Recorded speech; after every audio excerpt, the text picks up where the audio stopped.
Hapon yung pulis na kakilala ko. At ang sabi, kakilala daw niya yung nagnakaw ng mga gamit mo. Huwag kang mag-alala, mababalik daw sa'yo yun. I don't expect na mababalik pa yung gamit ko. I don't trust these cops. I don't trust these people. They're a bunch of...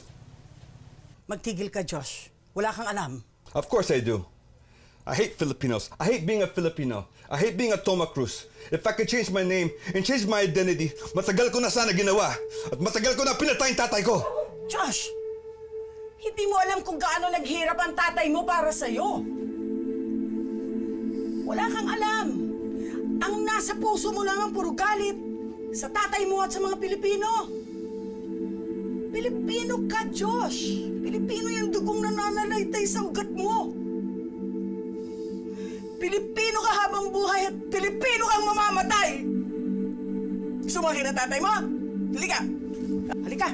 Sumama ka sa akin. Where the hell are we going? Gusto mo ka mong makita tatay mo?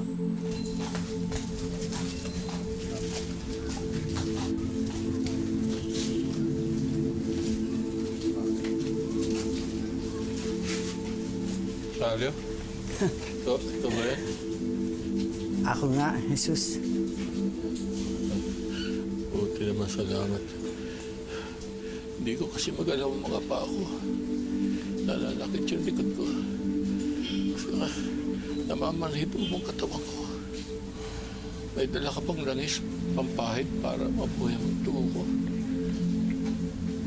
Wala. Wala, Jesus. Pero mas mahalaga ang dala ko. Kayo, mag-ingat po. Sige na. Sige na pa. Sige na. Ingat kayo. Josh! Josh! Mag-ingat kayo. Mag-ingat. Josh! Pulis ba yung kasama mo? Sinabi ko naman sa'yo, matagal na akong handang makulong. Saglit na lang naman natitira sa buhay ko eh. Kaya lang, hindi ko pa napagbabayaran ng mga kasalanan ko. Hayop ka! Kunan pa ang buhay mo para pagbayaran mo yung mga kasalanan mo. Siya ang anak mo. Sige anak, gawin mo na ang gusto mong gawin. May pakiusap na ako. Sana mapatawad mo din ako. You moron! Do you know how long it took me to find you? Came all this way just to find you, so I could pay you back for all the hardships that we had to go through being your son, bilang isang Toma Cruz. Puh! Alam mo, nag-awol ako? I went AWOL! Became a gun for hire. Just like you. I guess it's true what they say. Like father, like son. Sige! Patayin mo ang tatay mo. Patayin mo ang pinakamahalagang taong nagligtas sa'yo. Naging masama siya para iligtas ka. Naging gun for hire siya para sa'yo. Hindi niya kayo pinabayaan.